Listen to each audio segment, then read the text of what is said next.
Today is June 6th. Today I celebrate the life of the king, Robin Crosby.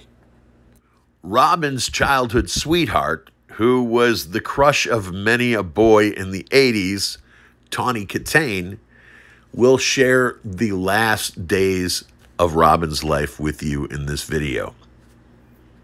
Tawny Katane, best known for her appearance in the video Here I Go Again by Whitesnake, had a very close friendship with Robin after almost a decade of dating, which was abruptly ended by Tawny's new boyfriend, violent criminal O.J. Simpson.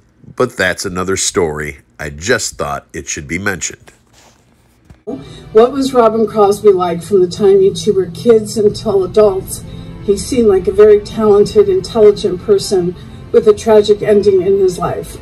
And that is so true. Thank you so much for that question. He was a wonderful, wonderful man. Another example of breaking up with somebody and still remaining friends and not talking BS about them after the fact. I saw Rob up until the day he died. I didn't see him a week prior to when he finally called his roadie. He called his roadie to come pick him up and take him home, and he did his final shot dose of heroin. He didn't want to live the way that he was living anymore. He wasn't going to survive what he had contracted anyway, so he just felt, I guess, that it was better for him. And as much as that killed me, as much as that hurt me to hear that he had done that, I felt a relief for him. If there was a chance that he was going to get better, I would have gone up there and smacked him, you know, and said, "What are you doing?" But I totally understood it. When you saw him, he had, one thing that he'd really enjoyed was when I'd come to visit him, he wanted me to bring him peppermint schnapps, which the nurses didn't want him to have. But it was like, he's dying. Why can't he have the one thing that he wants? Peppermint schnapps and Mexican food, which is what we lived off of when he was in Phenomenon, which was a prelude to Rat, the band Rat, because a lot of the guys from Phenomenon went on to Rat. After gigs on Friday and Saturday nights, where we made maybe only $15 a night, each guy in the band, we would run through Alberto's Mexican restaurant drive-through and couldn't even have enough money to sit down at a table and eat Mexican food. So he wanted his Mexican food and his peppermint schnapps. And I brought it to him. I hid it for him underneath the sink in the bathroom, and I didn't listen to the nurses. I mean, come on. What are you going to do? The guy's dying, you know?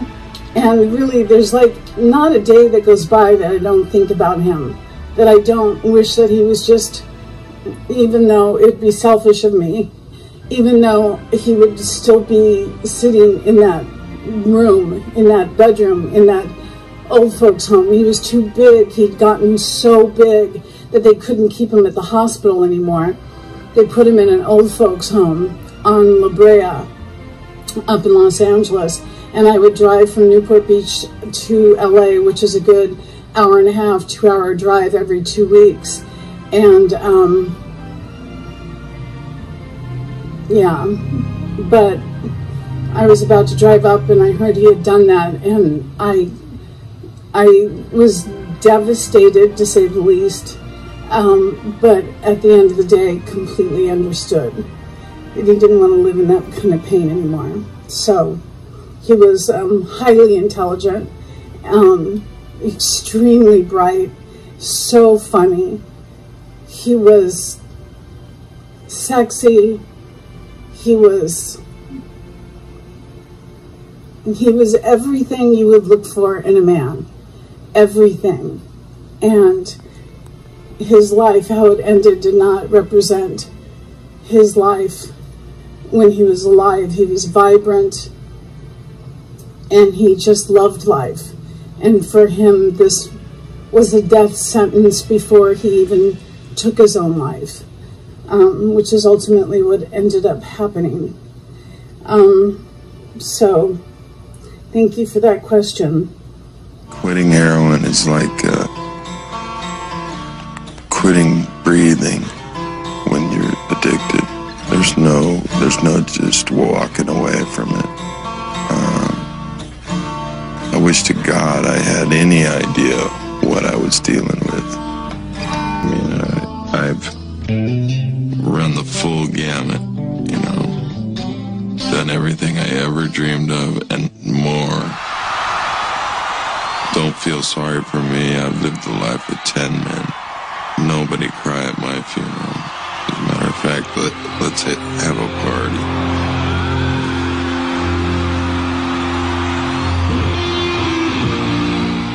I know my audience has heard me say I lived the life of 4 men, and this is the guy I got that line from.